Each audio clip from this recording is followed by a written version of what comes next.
Ancient philosophy talked about an end of time and a transformation of humanity. And while they could tell us about when this might occur, they really didn't underline why it would occur. Now we know why we are facing our imminent extinction on this planet and coming to those prophecies and making them real. And that is this. We base our world on knowledge. Knowledge is power. Lack of knowledge is lack of power. Well, the knowledge that we've been operating with for many centuries, and the last couple hundred years specifically, the new scientific knowledge, is not actually found to be valid today, which means we've been operating from misperceptions, misbeliefs about the world comes from. Well, the idea is very simply this: if you don't understand, if you have a misperception of the world, it can kill you. And so the significance, I'll give a simple example, is that if we had an anorexic person standing right here, and you and I looked at this anorexic person, we say, well, this person's near death, skin and bones. And we should ask them, what do they see when they look in the mirror? They say, well, I look in the mirror, I see this overweight, bloated person. And so they have a misperception. And what does the misperception lead to? It causes their brain to send chemistry to their body to reduce more weight. And because of a misperception, they're going to kill themselves. There was nothing wrong with their biology, it was their perceptions that were wrong. Well, we have three misperceptions that are causing our extinction. One is the belief that the material realm is all there is and all that matters, so that matter is all that matters. Number two is the belief that genes control our lives, which make us victims because we didn't pick the genes that can't change them and they have power over us. And the third one is an extension of Darwinian belief that says that the world is based on a struggle for survival. We all know about the rat race. And why is it a rat race? Because our fundamental belief is that if you don't go out there and fight to stay alive, you'll be trampled and killed. And so we see a world based on this Darwinian world, a nightmare of a struggle for survival, which involves war and competition and gouging each other, for each one climbing up on the back of another to stay alive. So what's wrong with these perceptions? Well, number one, the belief that matters is all that matters. That's a Newtonian belief. Quantum physics has come in and said, boy, did you make a mistake on that. It's not the physical matter that's most important, it's the invisible stuff you can't see, because it's the invisible fields, the energy fields, that shape matter in the same way that a magnet can cause the shaping of iron filings. So if you look at the structure of what's going on in here and blame it on the structure, no, you missed it. It's based on the invisible. But the biggest part of contribution to that invisible from us is our mind. Our minds are shaping the world. So whatever we believe is like a magnetic field that shapes our biology and our life to conform to the belief. So it says, wow, if that's true, then all of a sudden we should put more emphasis on the mind than on the body part. And that if we change our beliefs, then we can save our world. Myth number two was that genes control us, the belief of a victim. Again, cancer's in my family, what can I do about it? Might as well enjoy my life now. And all of a sudden we become irresponsible. Why? Because I said, well, if I can't control it, why do I care? And then irresponsible nature leads us to the extinction as well. The new science says, no, genes don't control your life, your mind controls your life. That your mind, acting through a new thing called epigenetic control, a new mechanism by which the environment or the perception of the environment controls our genetics, is what controls our heredity. And all of a sudden it says, well, then it means if you change your mind or your perception, then you change your biology. And the answer is absolutely. So you're a master of your life rather than a victim. And the third one that says, get all the matter you can, take it from the earth, rape the planet, gather it all in your yard because that's a measure of your success. Turns out No, it's not. And the competition you use to gather all this matter is actually now found to be destructive, because evolution is based on a cooperation. When we look into the biosphere, it's all a balanced, harmonious community except for us, because our belief says it's a struggle. The plants and the animals behind me, they look at it as this is a garden for them. We're the only ones that are out of the garden by a misperception. Since perception controls life and misperceptions can kill you, then you recognize the fundamental misperceptions on which we base our civilization are the destructive elements leading to our extinction. And when the new beliefs come into the public, civilization will take a radical turn and move off into a new situation of thriving and harmony and holism. That's the dimension that we're going to. This is the end of the civilization of the old beliefs and the transition into the new one. It's really interesting when we look at the world right now. It's in crisis, and that really promotes a lot of fear, which then creates a worse situation, because then we get into protection, shut ourselves down. So I think we should look at what's really going on in a different understanding. Cells are like people, and you have 50 trillion cells in you, so you have 50 trillion citizens, people inside of you. But imagine you were inside a caterpillar, and you were in there with millions and millions of other cells, and all the cells have jobs: digestion, respiration, muscle cells doing their thing. Everybody's got a job. Caterpillar's growing. Everybody every day at the end of the day go, wow, man, we were working today. This thing is building. The caterpillar's getting bigger and bigger. The economy in that caterpillar's growing. So you as cells inside, you don't see the outside world, you see the inside world of your universe of cells as workers and all that. And you're looking around saying, yeah, system is growing, economy's great, everything's wonderful. Then there's a point where the caterpillar reaches a certain size and things start to slow down. And all of a sudden when things start to slow down, there's like more cells than necessary for the jobs. Cells start getting laid off. Actually, what's happened. And many cells in this fear state actually commit suicide, which in biology is called apoptosis. They actually commit suicide because they look around going, oh, the thing's falling apart. Everybody's losing their work. That seems like it's coming to an end. And while everybody's in that panic fear, there are other individual cells in there that are not panicked. These other cells, genetically identical, but have a different vision. And they're called imaginal cells. That's the name of them. And these imaginal cells, they're in the midst of all this falling apart of their civilization, are looking and say, there's something better and more beautiful in front of us. They're the ones that create the butterfly. So from the same population that's going down with the caterpillar, many of these imaginal cells, which are the equivalent of cultural creatives, have a new vision for the civilization, saying, wait, restructure this thing. We can restructure this. We can make something far better. What's happening in the world today is the end of the caterpillar. And the imaginal cells are making themselves known with new ideas, new visions, and new ways out, because there is a far better way out. It's not the end at all. And most importantly, it's the young people have to recognize they're the population of imaginal cells, because it's up to them to take what was brought into the civilization and restructure it so they can build that butterfly civilization that is far more magnificent. So rather than looking at fear, right now, look at this as the moment of opportunity, because there's something so much better on the horizon, but we can only get there by eliminating the structure as it is now, because the structure as it is now is providing for our extinction. Why is the myth perception of genes such a problem? And the answer is, if you buy that genes control you, then you buy yourself as a victim. And as soon as you buy yourself as a victim, you let go of your power in creating life. The new science of epigenetics totally reveals that this is not true, and in fact takes the mind and uses that as the shaper of the physical world. And the third myth perception that is affecting us right now is a Darwinian belief that evolution is based on a struggle for survival, with the fittest being the winners. So that, what does all this lead to? It leads to a belief of materialization, that matter is all there is, and that people fight over the matter, because whoever has the most matter wins, according to the Darwinian theory of having the most and being the winner and being the fittest. And it makes a whole world based on competition. And the new science completely undermines that whole thing, because the new science says evolution is based on cooperation. And if you don't cooperate, then the whole thing is lost.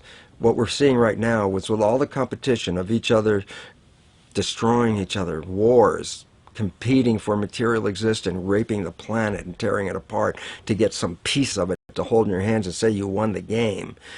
Every one of those moves is destructive, not just of the planet, but of human civilization, because human civilization will thrive with cooperation and will die with competition. And we're caught up in these three old beliefs, these three old myths as being truth. And if you operate from these truths, then you end up with the extinction that lies before us.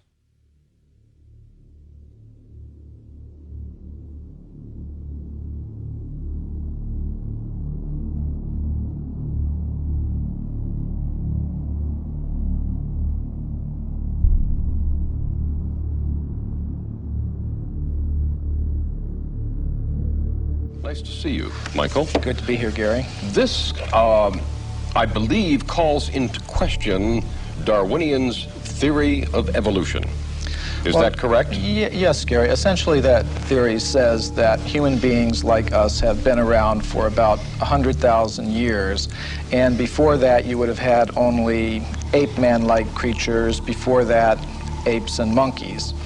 What we found, however, when we looked into the entire history of archaeology, my co-author and I did 8 years of research. We looked at every archaeological discovery that's ever been made, and what we found is that there are hundreds of such discoveries that indicate human beings like ourselves have been around for literally millions of years. You know, we had to do 8 years of research, translate papers from German, Russian. You referred to in India the Vedic literature? Well, yes, I was saying in the beginning that we do take our inspiration from these ancient Sanskrit writings of India.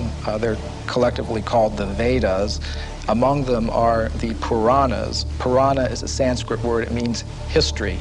Now, these histories tell of human civilizations on this planet going back millions of years.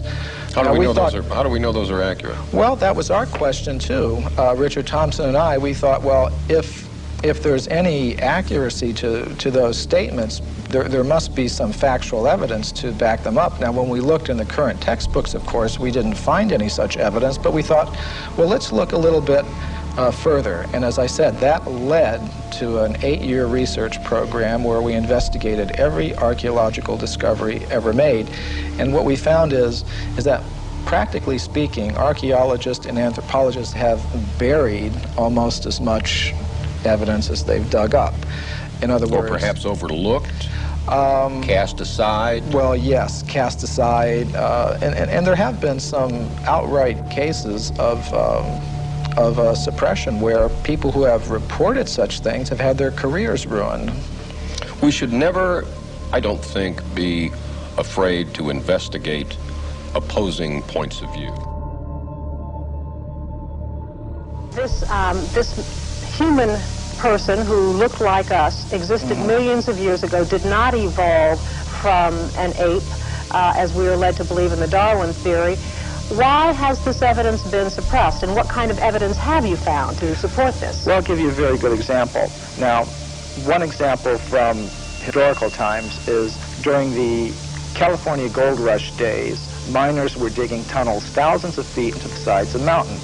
Now, the rock in these mountains is over 10 million years old. So when they were digging these tunnels, they were finding human skeletons, they were finding stone spear points, they were finding mortars and pestles, hundreds of them at dozens of locations. Now, all these were gathered together, reported to the scientific world by J.D. Whitney, who was the state geologist of California.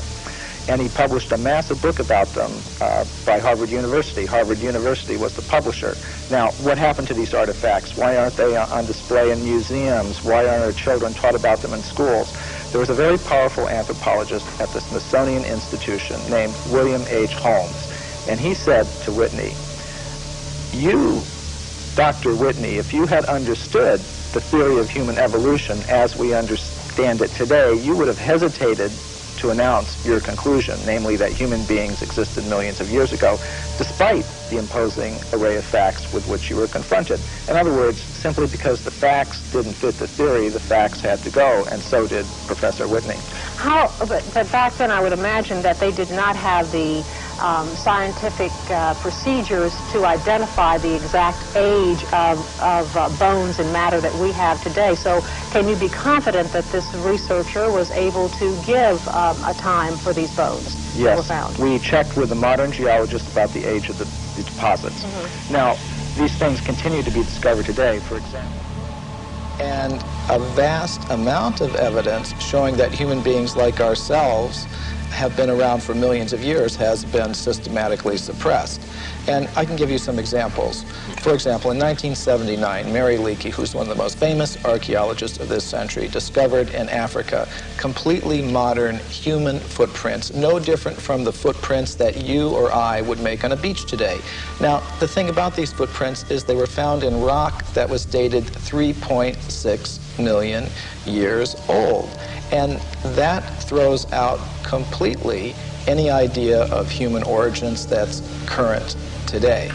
Why would anyone want information like that suppressed? What possible advantage would there be in that? Well, power, prestige, money, there's a lot riding on it. If even one of the hundreds of cases that we document were found to be true, accepted, that would mean that everything we've been told about human origins and antiquity for the past 150 years is simply not true. And I don't think that the current establishment is ready to admit that.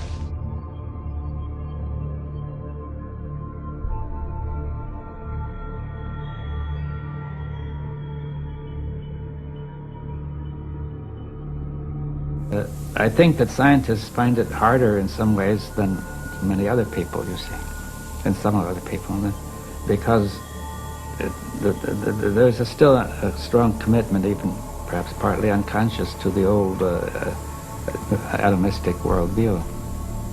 So what you're saying is that science has shown us something that scientists do not want to see? Well, they become so used to the way of seeing it that they don't want to change it. You see, they feel uncomfortable about changing it, and they feel there's no reason to change it. Many of them, they say, well, we're doing so well now, why should we change it? In one sense, it looks as if we're doing very well, you see, but if you look at the broader view, it looks very dangerous.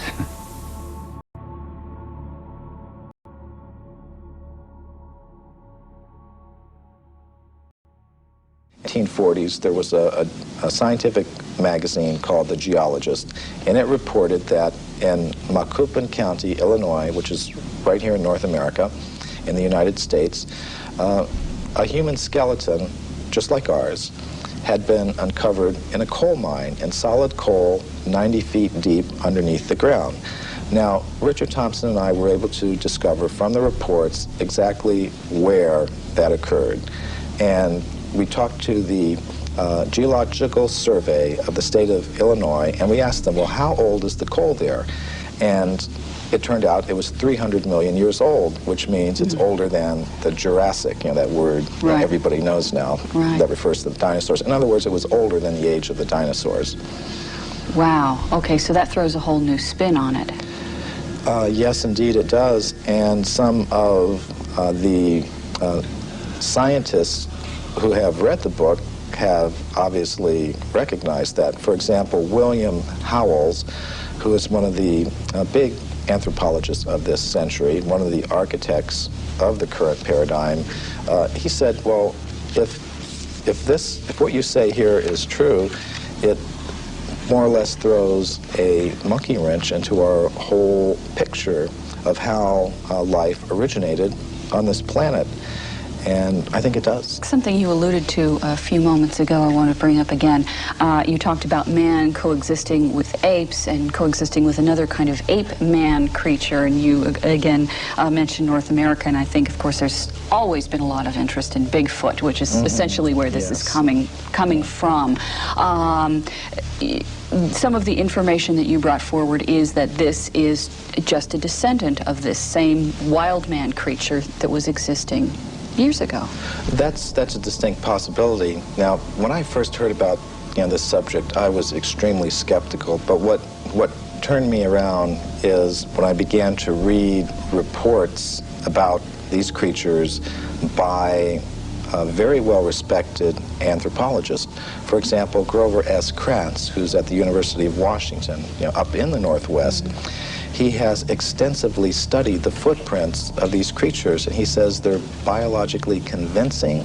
There is no possible way that they could have been hoaxed, and he's pretty well convinced that these creatures do exist. So that's the sort of thing that convinced me that there is a very good chance that they're there, and from the descriptions of these creatures, they seem to match very well some of the descriptions that we get of the ape-man-like creatures that supposedly existed millions of years ago. Okay, so, but yet we keep coming around to the same thing. People just don't want to believe it. They just, like you said, well, they're skeptical. They go, oh no, that's just a hoax. They're not hearing the information that noted scientists are finding.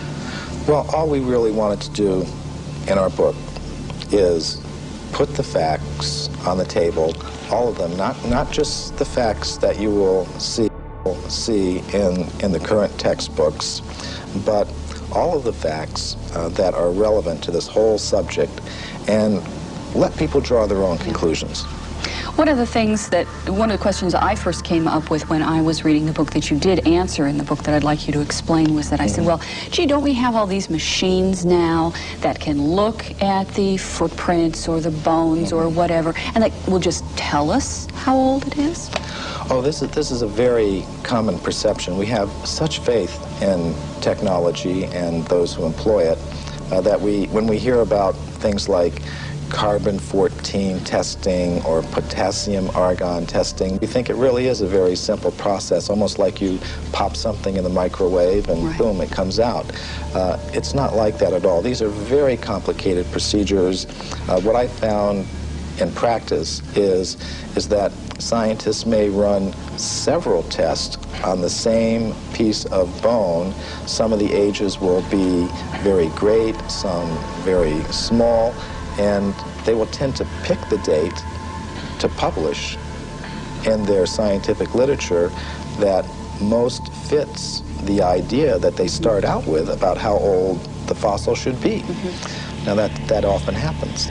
What do scientists and researchers have to gain by distorting their findings? I mean, you would think that if they truly think that they found evidence of man pre-existing the dates that we take for granted right now, that they would want to be published, that they would want people to hear about this, that they would get their name up in lights, as it were, as making this remarkable discovery. Why is this so suppressed? Well, there are tremendous pressures for conformity within the scientific community. For example, for every academic post that opens up, every professorship that opens up in an American university, there are generally hundreds of applicants. And it does not help your reputation if you go reporting things that should not be reported. It could be very bad for one's reputation, and in our book we document several cases of that. For example, Virginia Steen McIntyre. She's a geologist who I personally know. She lives in Colorado now. She went to Mexico in the 1970s, and she was a geologist with the U.S. Geological Survey. She dated a site there where some human artifacts had been found at 300,000 years. All her test results show that that was the age of that site. But because that went against the dominant idea that human beings have only been in North America for 30,000 years, she said she was not able to get the report published. She was labeled a publicity seeker and a maverick in her community of scholars, and she said she eventually lost a professorship that she held at an American university because of this, and hasn't been able to work as a geologist since. Now, this is not the normal picture that we have of how science works, but unfortunately, these are the sorts of things that can happen, and these are the sorts of pressures that can be applied in order to keep a certain view intact. So So what do people need to do now? They apparently, we need the public to open their minds up a little bit more to alternative ideas to what we've been taught. Well, I think one thing we need to do is develop a little bit more of a healthy skepticism towards pronouncements from spokespersons from the scientific community. Just as we've learned not to accept without question every pronouncement that may come from, the press secretary of a politician or the public relations office of a corporation. We may want to dig a little further, keep an open mind, have some healthy skepticism, and I think perhaps we've placed spokespersons from the scientific community on a little bit of a pedestal, and we may need to give them the same sort of treatment that we would give to spokespersons from other groups in society. Let's just put the facts on the table and look at them and see how they've been dealt with. It shouldn't matter, what your motive is. It's like bowling. If you bowl a strike, who cares if you're doing it for this reason or another? I mean, facts are facts. Now, the facts that we've uncovered... Well, we know statistics can be distorted for whichever way someone wants them to be distorted. We know that. Right. You and I could take the same statistic and change it around and make it look different. So let's look at them. You have talked in terms of the fact that scientists don't cheat. That's a myth. You say there's actual cheating going on. Oh, that's very well documented. For example, the Piltdown case is a very famous case that documents that. Now, what that has to do with is early in this century, there was a purported discovery of an ape man in England based on a skull and a jawbone. And this Piltdown ape man, was in the science textbooks for about 40 years. And then suddenly it was revealed that the British Museum had tested these fossils and determined that it was a very elaborate hoax.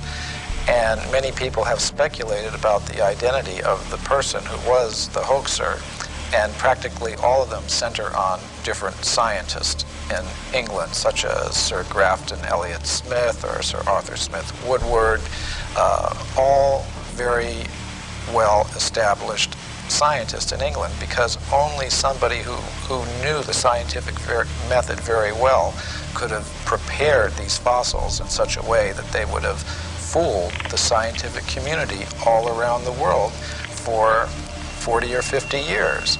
So some scientist who wanted to perhaps give some evidence in favor of evolution, because there's not very much of it, invented this ape man, and in a very sophisticated way cheated, literally. And this is admitted by the scientists themselves. And there are more examples I could give. Evidence that goes against human elevation or evolution is reported only by crackpots. Now this is one of the standard techniques that the scientific community tries to use against anybody that reports something that goes against their ideas. They try to label them in a derogatory way without actually discussing the facts. And I think we've all had experience of that.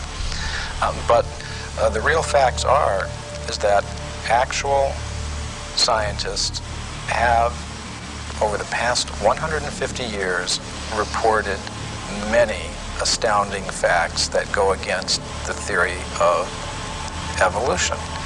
And the present scientific community doesn't want people to know that. They want to promote the idea that anybody that's against evolution is somehow or other a religious fanatic, a crackpot, but it's simply not true. And I've personally met scientists who have discovered some of these things, and what happens to them is it's very unfair, the treatment to which they are subjected. go to Anton in Brookfield, Wisconsin. Anton, how are you? Fine, thank you. Your comment. I've often wondered how the perfect complementary male-female systems of reproduction could have evolved from unintelligent life forms. You know, Anton, not only is that a good question, but also the point is if evolution occurred, it'd have to be simultaneous evolution of both species at the same time. Right.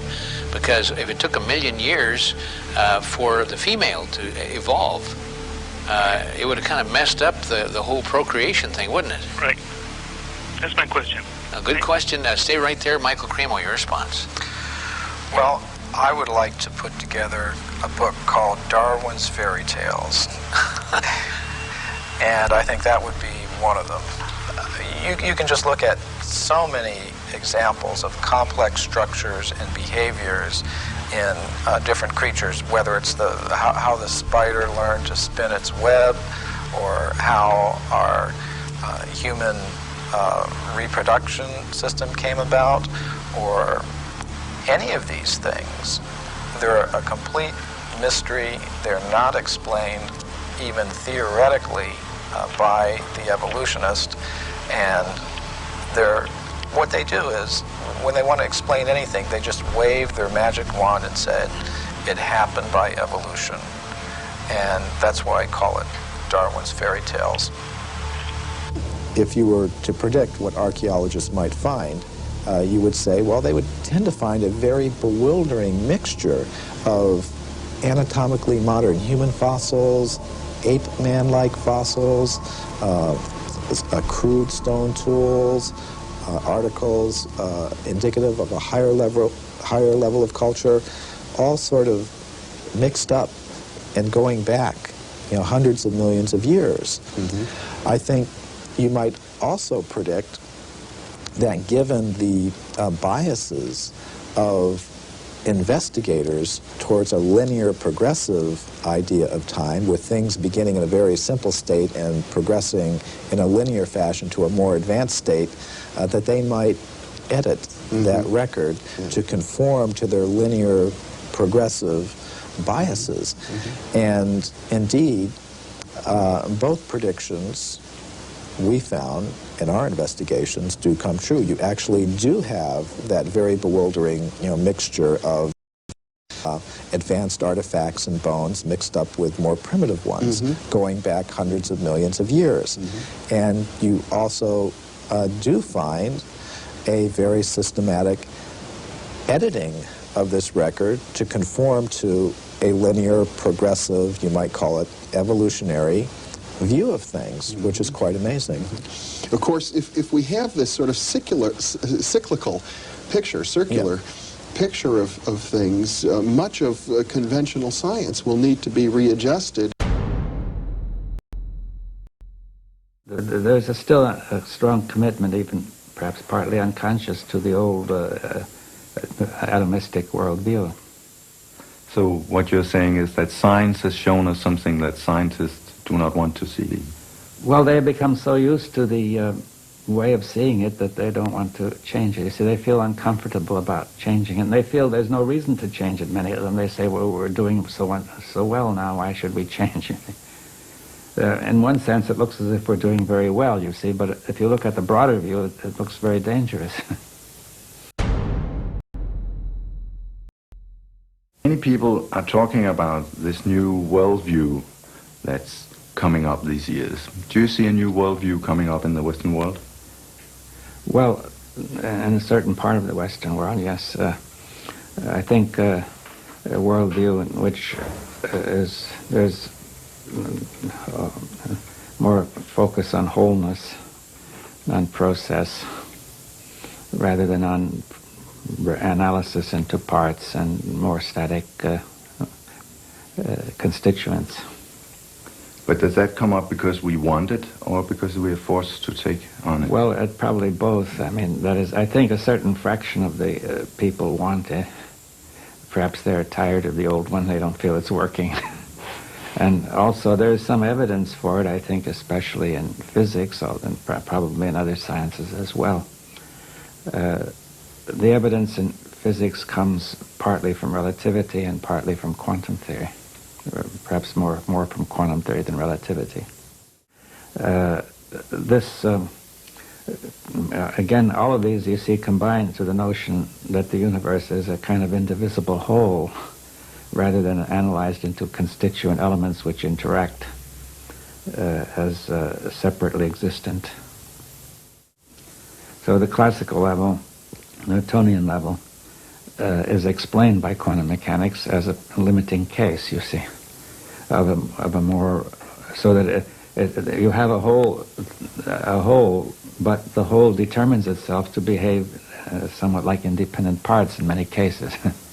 So even whether it's going to be behaving like parts is determined by the whole, right?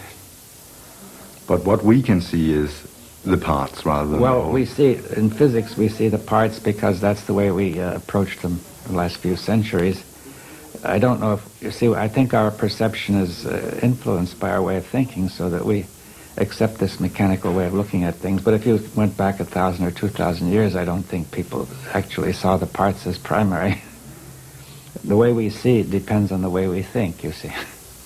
We actually make up everything in the sense all these theories are made up by us, but in these theories we place the parts, we may either place the parts as fundamental or the whole as fundamental. Right? Now, the quantum mechanics is placing the whole as fundamental. That's, I think, the most basic change it makes, right? Finally, every theory is made up by us, and we are going to see whether we can apply it coherently to reality. You see that I think we could make an infinity of different kinds of theories, and some of them would be more coherent than others, you see. For example, if somebody is said to be mentally disturbed, he has another theory which we think is incoherent, but to him it looks coherent, right? Because we can always ignore what is not working, you see. Or we say we'll solve that later. You just said that in reality we make it all up, not just the parts, but also the wholes. Could you explain? Well, I think that's the question. What is the relationship of theory to reality, you see? Now, one view is that it reflects reality, you see. Now, I think that it corresponds to reality. I think that view is only limited, right? Like a map is said to correspond to a city, but there's nothing on the map that corresponds to anything in the city. In the map you see dots of print, and the city, which is very vaguely defined, the city is also vaguely defined. So what corresponds is certain abstractions that we abstract. Right? But the map, the real test of the map is that it guides us correctly in the city. And if it's a wrong map, we will find incoherence, right, in our action. Right? Now, you see, so therefore we make it all up, but the question is how coherent is it when we try to make it work? You see, that's really the key. Some theories are more coherent than others, but it's often hard to tell because when we come to a theory as broad as a worldview, we find it very hard to detect incoherence because the worldview tends to state that things that don't fit are irrelevant, or else says we're going to get them in order later. We haven't solved that problem yet. So incoherence can easily be not noticed, right? But if people are and also people would like not to have their worldviews questioned, because they have got used to them and feel comfortable with them. So therefore, it's very hard to question a worldview.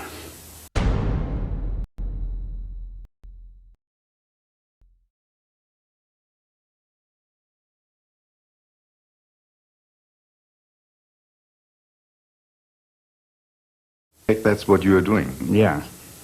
And in effect, you are questioning the whole Western worldview. Yes. Well, yes. I think even all the worldviews need to be questioned, the Eastern and the Western. See, the West has, in a sense, implicitly questioned the Eastern worldview. Every worldview, I think, is limited. But I think the Western worldview, its limits have not been seen. And we need to go to a broader view, not necessarily back to the Eastern, though it may include some of the Eastern. But I think we need a kind of dialogue of these worldviews to go to something beyond, right? Where do you see the limits of the Western worldview? Well, just in the way of saying that it focuses too much on analysis, and it tends to lead to fragmentation, you see. Now, what I mean by fragmentation is not just division, distinction, but because the parts and the whole are correlative concepts, you see. A part is a part only because it's part of a whole, like a machine or a watch, right? Now, a fragment is something it means break it up, you see. That's the root of the word, to smash, right? So if you smashed a watch, you would get fragments. Now, the Western view, it aims at getting the true parts of the universe, but in some ways, perhaps it gets fragments, not to some extent in physics, but much more so in fields like biology, psychology, sociology, and so on, right? Now, if you break it up falsely into fragments, then you have confused. You see, you're going to treat these as separate when they're not, and also you're going to unite what's in the fragment when it's not united, right? So it leads to confusion.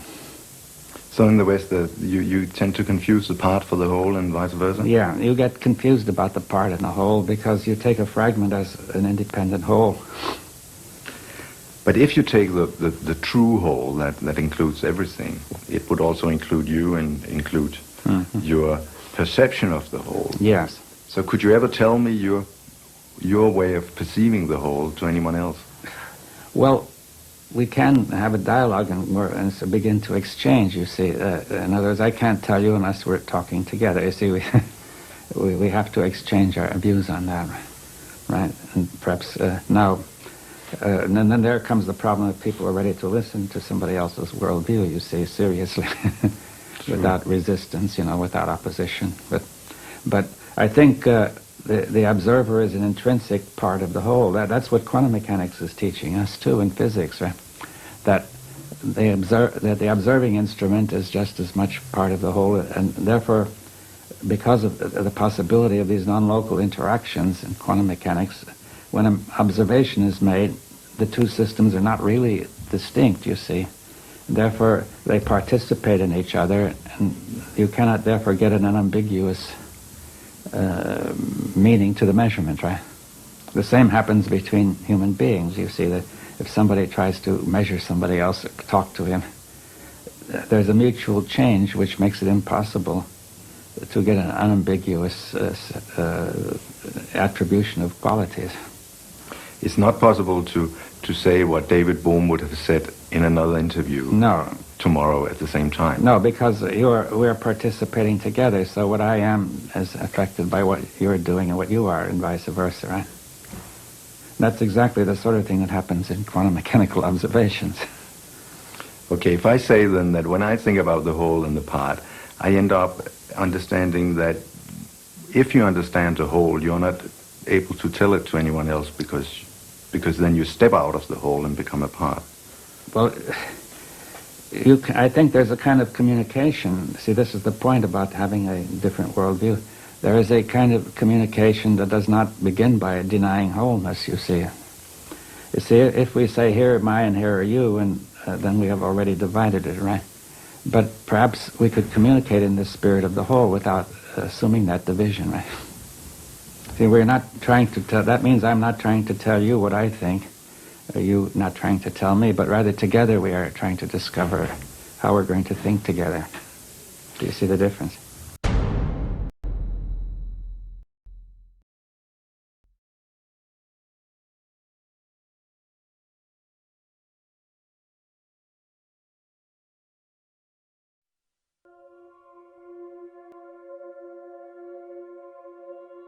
So you eventually became a biologist. What did you actually learn then? Well, it was interesting because I became a biologist, a developmental cellular biologist. I'm working on cells, of course, and in my graduate work I was cloning stem cells. And it's interesting because a lot of people think stem cells are something brand new that just came into this world recently, and the fact was I was cloning stem cells back in 1967, 40 years ago. And the significance was, while I was doing this research, I was also teaching medical students. So I was teaching medical students the foundation of how cells work, the conventional story out of the textbook, genes control life, what we call the genetic determinism, the belief that genes control your traits, behavior, your physical characteristics, etc. And what my research revealed when I was studying the stem cells was this, very profound. I put one stem cell in a petri dish all by itself, and it would divide every 10 to 12 hours. So it'd be 2, 4, 8, 16 cells, 32 cells. After about 2 weeks, I have thousands of cells in the petri dish, but what was unique, they were all genetically identical. But then I did the experiment. The experiment was to take some cells out of the dish and put them into a separate dish with a different environment. Okay. And so the environment is a culture medium, but the culture medium to cells is like the world that we live in. It's got the air, the water, the food, all the things in it. So I take the cells out of my stem cell dish, put them in a separate dish with a different environment, and the cells form muscle. But then I went back to the same dish with genetically identical cells in it and took some cells out and put them in a different environment, and they form bone. And then I went back to the same dish with genetically identical cells and put them in a third petri dish with a different environment, and they form fat cells. And there I was confronted with this reality. All the cells are genetically identical, but they had different fate: fat, muscle, bone. I said, simple question: what controls the fate of cells? And the answer is the environment. It was the only thing that was different because they were all genetically identical. So I started to really say, oh my goodness, here I am teaching genes control life to the medical students, and yet the cells were revealing to me that, hey, they all had the same genes, but it was the environment that I put them in, and so the environment controlled their life. And a very simple experiment that is very profound for us today is, if I took my dish with plastic petri dish with cells in it and moved it from a healthy environment to a less than healthy environment, the cells get sick. And if I were a doctor of cells, you might say, well, what kind of drugs would you give these cells? And it turns out, no, you don't give the cells any drugs. You just take the dish from the bad environment, put it back into a good environment, and the cells will innately, naturally come back to health again. So how did this realization impact you at the time? Because you were teaching something completely different. Yes. You did this experiment and you realized what you were teaching wasn't the full truth. Oh, absolutely. And then I had a problem with my colleagues because, first of all, they doubted my work, and then I brought them into the experiments and I had them observe them, watch them, and they all said, wow, yeah, the environment controls the cells, but they wanted to marginalize it, so they would say, oh, that's an exception or an anomaly because we're teaching genetic control. It didn't fit the story.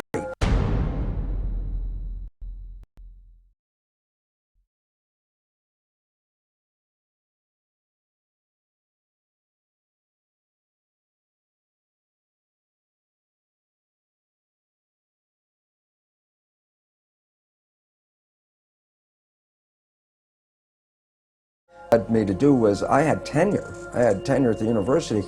I walked out of the university and said, look, I can't keep my integrity and at the same time teach something I know was patently wrong.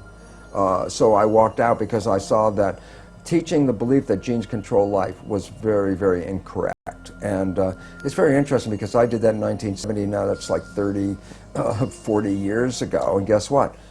The new science that is just coming into the forefront of our world today is something called epigenetic control. What I was teaching was genetic control by genes. The new science, which is now coming around, is called epigenetic control. And what that means, you understand the prefix epi means above. So you say epidermis, that means the layer above the dermis skin. If I say epigenetic control, literally it says control above the genes. And this is the new science. And why is it profound? Because when you teach genetic control, you teach victimization. You didn't pick the genes as far as we know. The genes control your traits. You can't change the genes, so you become victimized by your heredity. And the new science, epigenetic control, reveals how your response to the environment, as you change your response to the environment, you change the fate of your cells, just like in the Petri dish. That makes you a master, because you are the one that has the opportunity to change your perception and response, so therefore you're the one that controls your genes. But it took you some time, didn't it, to actually incorporate that in your life? Because I know in the Biology of Belief, your book, you talk about you went through a very unhappy period. Yes. Your father was dying of cancer. You had a very messy divorce from your first wife, and you weren't happy. And you thought at that point that actually your genes did influence, and you had unhappy genes, and it took you some time to actually realize that in your life you could change things. Yeah, it was very interesting because, again, I was still coming from the programs of my own deep beliefs, which I got from childhood on, about genetic control. And yet it was funny because I was at that point also going out and beginning to talk to people about this new science, about if you understand what I'm talking about, you can create this fabulous life. And it was fun because in the beginning I would try to get people together and I'd tell them, you can create this fabulous life, and they'd sit at me and look and go, you know, Lipton, for a guy who says you can create a life with this stuff, your life doesn't look that good. And essentially, I almost said, fortunately I didn't say the words, but I essentially said, well, do as I say, not as I do. And that was the opening point that said, oh my God, I can't just talk about the academics of the new science. To make it work, you actually have to apply the principles of the new science. And that was a change point in my life where I said, well, I'm not going to lecture on this unless I verify to myself that by influencing my personal beliefs and attitudes and things that I can change my biology. And it was wonderful because it only took just a short time to realize how I manifest profound changes in my life by taking in the understanding that how I see the world, my perceptions, control not just my internal biology and my genetics and behavior, but it controls how I create in the world around me. So I went from a world of almost self-destruction into this world of more mastery. And the most exciting thing is I found since that time that I absolutely live in heaven because I've created a life. But let's look at practically how you did that, just so people pick up a few clues.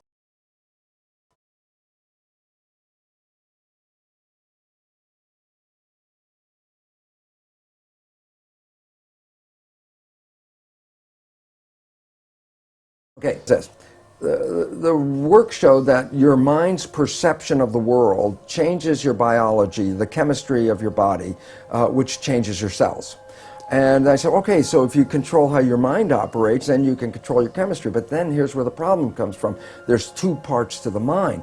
The conscious mind, which has your personal identity, your spirit, your source attached with it, is a creative mind. The conscious mind can see into the future, can review the past, solve problems. The subconscious mind, the other mind, is more of a habit mind. That's when you learn how to do something, and once you learn how to do it, you don't have to think about it, it's automatic.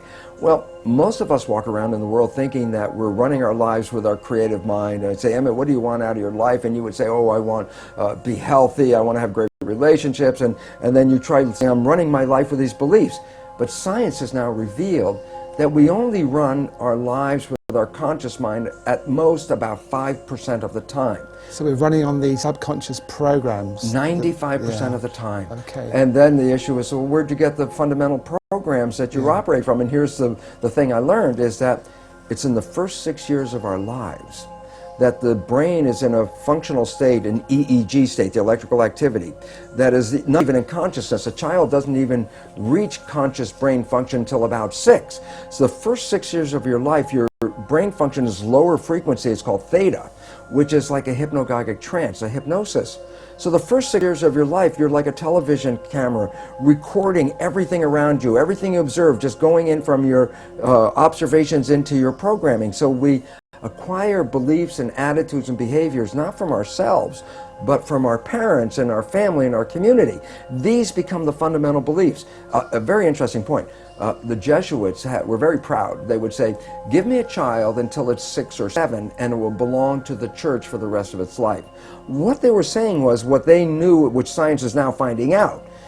The first 6 years are programming. Yes. And whatever program you get, that will be the rest of your life. So that's why they said, just give me the first 6 years. And it turns out they were precise. The first 6 years is download a program, and that's when you get your behaviors from those around you. So you were able, by realizing this, to then look at how you were living your life on a practical level and say, I am not going to be governed by these pre-programs. I am going to live my life in a more conscious way. Am I oversimplifying? Well, that's a fundamental statement of how it works, but it's not as easy as, oh, okay, I've just changed my thinking about it. It's like, well, because as the thinking is not that much in our control. The brain is operating, as I said, 95% from the subconscious. But how did you actually then get results in a relatively short space of time? Well, the first thing, how does the subconscious learn? And that's a very critical thing. The conscious mind can learn from reading a book. So the subconscious mind can read a self-help book and you go, wow, that sounds really great. And then you find you read the book, but your life is still the same. And it turns out, why? And the answer is because the subconscious mind is more of a habit mind, things that you repeat over and over again. Yes. So the reality is, if you can stay conscious, be present, And when those negative thoughts come in our head, and psychologists tell us 70% of the time, the thoughts that are going through our head are negative and redundant, so the same negative thoughts are going through. If you could stop those thoughts, if you could hear them as they come through, like, oh, that's not going to work, or this will never happen, those kinds of thoughts. If you can hear them and stop them consciously, say, no, change the belief right there, just give the more positive thing.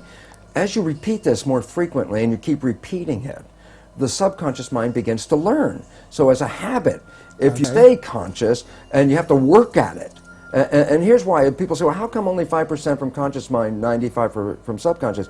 Because the conscious mind can think into the future and think into the past and solve problems. Then think about it yourself. Most of the time, you're thinking about something.